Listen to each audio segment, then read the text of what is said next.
RMC, l'immanquable grande gueule. Paris est quand même une ville qui dort, là. Paris est une ville étonnamment éteinte, et tous les gens qui habitent dans d'autres grandes capitales du monde le disent, hein. C'est pas de l'autoflagellation. Paris, c'est une ville aujourd'hui qui est mourante, donc tout ce qui peut la réveiller un peu, c'est bien. Et là, elle a vraiment besoin de se réveiller, parce que je peux te dire que les touristes ne sont pas là, hein. Il y a eu des attentats. Ça revient, il paraît. Moi, j'ai parlé avec des gens, on m'a dit que ça revenait énormément. Non, ça revient. Oui, pour Les l'instant. touristes reviennent. J'ai discuté avec le barman du restaurant L'Avenue, avenue Montaigne. Ah bah tu m'étonnes que ça dort. Tu vas dans les endroits où ça dort. Tu vas dans les endroits de vieux. Qui m'a dit non, je le voyais dans d'autres circonstances, et il m'a confirmé que les touristes étaient beaucoup partis, mais qu'ils revenaient. Les touristes reviennent à Paris. Sur Montmartre, sur le quartier Montorgueil, tous ces coins-là où c'est blindé de touristes toute la journée, en ce moment, ils sont pas là, hein.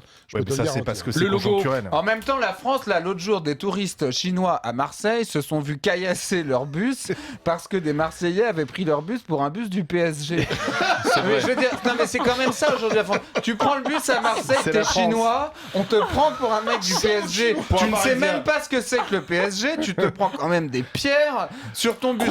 Tu prends un VTC, tu prends un VTC avec un bébé. D'un aéroport parisien vers Paris, tu te prends une pierre dans ta bagnole, ou alors tu arrives sur des zones bloquées, etc., par des taxis. On sait accueillir. Tu vas à la terrasse d'un café, tu te prends une rafale de Kalachnikov. Il y a un moment, tu dis la France, on va quand même oublier un petit moment. Mais non, mais c'est compréhensible. On se rend pas compte de ce qu'on est devenu. On est devenu un pays pauvre. On est devenu un pays en proie à l'insécurité. On est devenu un pays en proie à tous les blocages sociaux et à la violence comme ça, gratuite et quotidienne. Donc il vous reste le gaz, l'acide de batterie. Ne vous étonnez pas si à un moment donné les touristes ne viennent plus. Là, les Jeux Olympiques, c'est une manière de forcer les touristes à venir. C'est vrai que le blocage VTC taxi qui dure 15 jours, c'est pas une très bonne image pour faire venir les touristes. Néanmoins, ce Paris bashing est insupportable, Charles Consigny. Mais c'est la vérité. J'aime ma ville. Moi, je déteste Paris. J'en peux plus d'être à Paris. Déménage, t'es pas obligé de rester à Paris. Mais je suis obligé, je travaille là. Je suis forcé. Le problème de Paris, c'est ceux qui critiquent Paris, en fait. Mais Paris ne serait pas Paris si les Parisiens n'étaient pas comme moi. Tu vois, c'est ça. Mais oui, bien sûr, toi, t'es un Américain dans ta tête.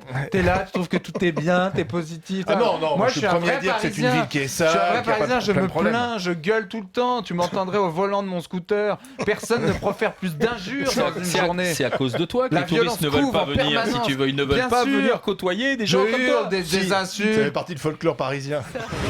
RMC, l'immanquable grande gueule.